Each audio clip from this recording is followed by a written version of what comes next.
মা হওয়া মানে শুধু একজন নারীর জীবন বদলে যাওয়া নয়, তার শরীর, মনের প্রতিটি কোণে এক নতুন অধ্যায়ের সূচনা।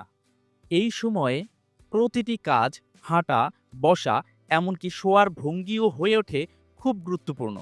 কারণ তার প্রতিটি সিদ্ধান্ত প্রভাব ফেলে তার গর্ভে থাকা সন্তানটির উপর। যদি এই সময়ে কিছু গুরুত্বপূর্ণ নিয়ম মেনে না চলা হয়, তাহলে অনাগত শিশুর স্বাস্থ্যের মারাত্মক ক্ষতি হতে পারে। আজকে ভিডিওতে আমরা আলোচনা করব গর্ভাবস্থায় ঘুম নিয়ে। হ্যাঁ, এমন কিছু ঘুমের ভুল ভঙ্গিমা আছে যেগুলো শিশুর জন্য মৃত্যু ঝুঁকি পর্যন্ত বাড়িয়ে দিতে পারে। আপনি যদি একজন হবু মা হয়ে থাকেন, তাহলে এই ভিডিওটি আপনার জন্য অত্যন্ত জরুরি। কারণ এতে আপনি জানতে পারবেন প্রেগন্যান্সির সময় ঘুম ঠিকমতো না হওয়ার কারণগুলো, কোন পজিশনে ঘুমালে নিরাপদ, আবার কোনভাবে ঘুমালে শিশুর জন্য হুমকি হতে পারে, অতিরিক্ত শোয়া বা বসে থাকার কারণে কি সমস্যা হতে পারে, এবং ঘুম ভালো করার জন্য কার্যকর কিছু উপায়। হ্যালো, বিডি সিম্পল টিপসের সকল অডিয়েন্সদের জানাই ওয়েলকাম। যারা এই চ্যানেলে নতুন, আপনাদের প্রতি অনুরোধ থাকবে চ্যানেলটি সাবস্ক্রাইব করে পাশে থাকা বেল আইকনে ক্লিক করে অল নোটিফিকেশন চালু করে দিন, যেন আপনি এমনই গুরুত্বপূর্ণ স্বাস্থ্য বিষয়ক ভিডিও মিস না করেন।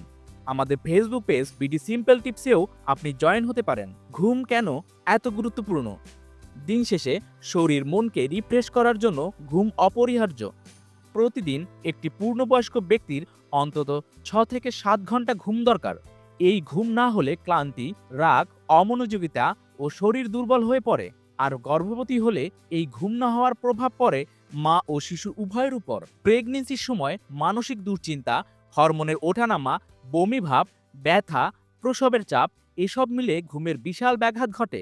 আবার অনেকেরই থাকে বুক ধড়ফড়, শ্বাসকষ্ট, বুক জ্বালা ইত্যাদি। এসবই ঘুমের বড় বাধা। তাহলে সঠিক ঘুমের পজিশন কি হওয়া উচিত? সোজা হয়ে চিত হয়ে ঘুমানো এই সময় বিপজ্জনক হতে পারে। এতে শরীরে একটি বড় শিরার উপর চাপ পড়ে, যা প্লাসেন্টাতে রক্ত সরবরাহ ব্যাহত করে এবং শিশুর অক্সিজেন এবং পুষ্টির ঘাটতি দেখা দেয়।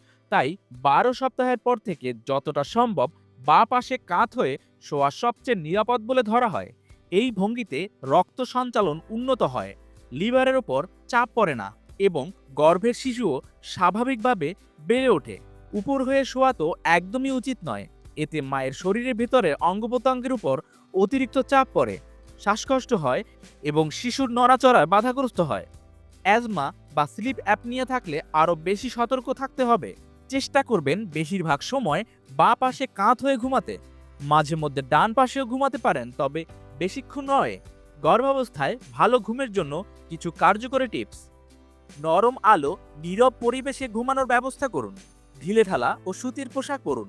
ঘুমানোর আগে ভারী খাবার, চা, কফি বা ক্যাফেইন জাতীয় কিচ্ছু খাবেন না। রাতে অন্তত 1 ঘন্টা আগে মোবাইল বা স্ক্রিন থেকে দূরে থাকুন। দিনে হালকা হাঁটাহাঁটি করুন যাতে রাতে ভালো ঘুম হয়। প্রয়োজনে পায়ের নিচে বালিশ দিন অথবা প্রেগনেন্সি পিলো ব্যবহার করুন। অতিরিক্ত শুয়ে বসে থাকলে কি ক্ষতি হতে পারে? অনেকে বলে থাকেন গর্ভবতী মা বেশি শুয়ে থাকলে বাচ্চার মাথা মোটা বা লম্বা হয়। এটা একটা ভুল ধারণা। এই কথার পেছনে কোনো বৈজ্ঞানিক প্রমাণ নেই। তবে সত্যি হলো, সারাদিন শুয়ে বসে থাকলে রক্ত চলাচল ব্যাহত হয়, ওজন বেড়ে যায়, শরীরে ব্যথা বাড়ে এবং স্বাভাবিক ডেলিভারিতেও সমস্যা হতে পারে। তাই আপনি যদি শারীরিকভাবে সুস্থ থাকেন, তাহলে সক্রিয় থাকুন, হালকা কাজ, হেঁটে বেড়ানো, হালকা ব্যায়াম করুন। তাহলে প্রিয় দর্শকরা, আজকের এই ভিডিও থেকে যদি কিছু শিখে থাকেন, উপকার পেয়ে থাকেন, তাহলে একটা লাইক দিন, কমেন্টসে মতামত জানান এবং ভিডিওটি আপনার পরিচিত মায়েদের সঙ্গে শেয়ার করুন। নতুন ভিডিওতে আবার দেখা হবে নতুন কোনো গুরুত্বপূর্ণ স্বাস্থ্য তথ্য নিয়ে। ততক্ষণ পর্যন্ত সুস্থ থাকুন, হাসি খুশি থাকুন। Good bye and take care.